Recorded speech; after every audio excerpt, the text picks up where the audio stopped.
say, well, let me ask you this. Do you follow the Constitution? Oh yeah, that's what I do. I follow the Constitution. I said, if you follow the Constitution and you see there's a problem with it, would you still do it? Another pause. Because I said, just because something's legal doesn't make it right.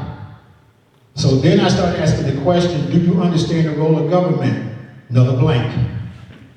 But we vote for them all the time. These type of questions were not asked because they said, well, you get a little too personal with people. So I would hope if I was running for office, you'd ask me these personal questions so you know who I am as an individual. All right? Move along here.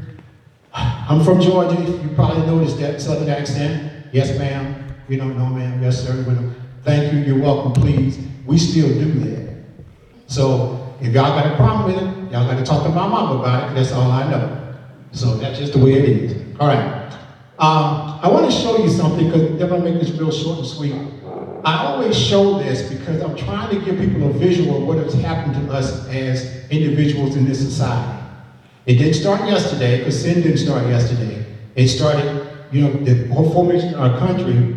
About the closest thing we ever had to a Christian society was probably in the Puritan era. Other than that, it just slowly started to erode. We just didn't know it. So, what you see here on this plot right here, all right, you see where the family is, the small one?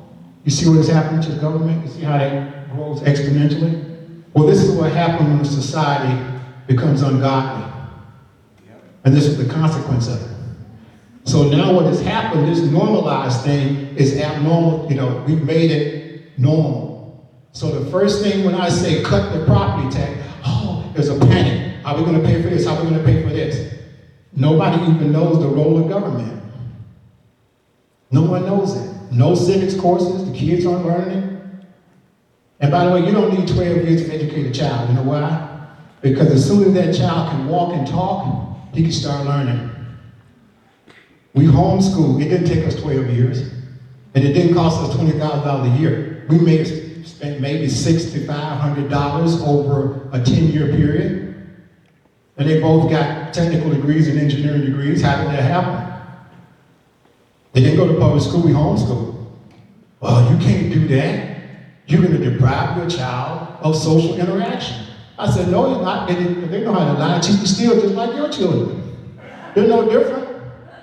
You got to tell them what right is. All right.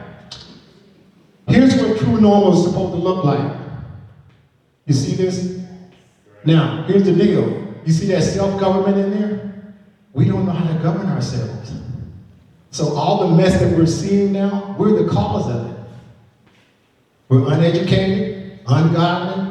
The church is all jacked up with all kind of theology. I don't even know what's coming out of the church anymore. And we've lost the way there, so now we got a society just going around in circles. We complain about it, but we don't really know what it should look like. And that's critical. Here's another thing.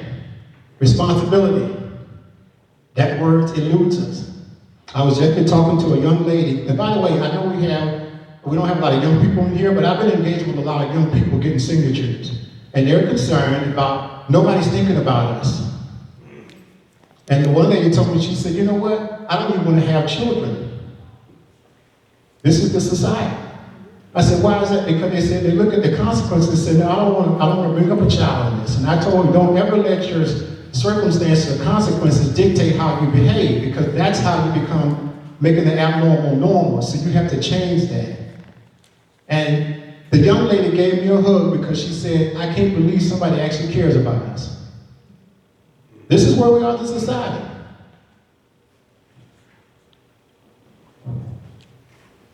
All right. Look at what happens.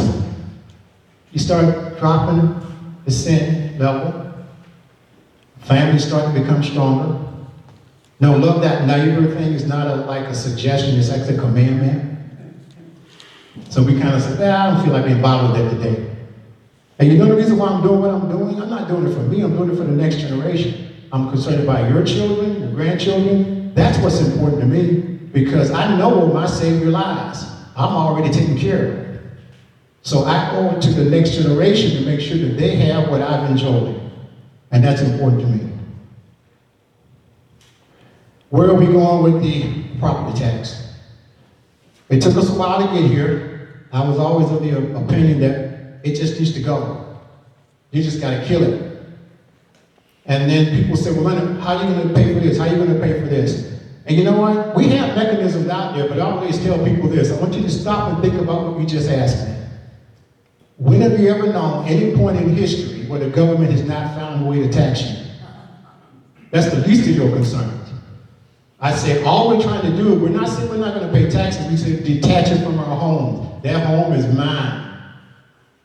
It's between you and I for selling in the story. There's no government involvement in it. That is it.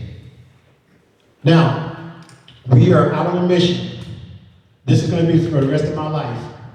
Someone said, Leonard, what if the first petition doesn't go through? What are you going to do? I said, I'll do it again. What about if it fails again? I'll do it again. Because I'm confident that somebody's going to take the ball and keep running with it. And that's what we're going to do. We got tools available for anybody that want to join us. We got podcasts, we got radio opportunities and stuff like that. We also have a site now where you can actually send information to us if you want to get involved. We'll get you involved, show you how to do it. And basically, it's not that complicated. It's just a matter of a little education, understanding how the system works, and promoting what we're trying to do here. And the key thing you need to remember is true ownership, which ownership equates to liberty. Because if you don't own the property, you are the property. And that's it for me.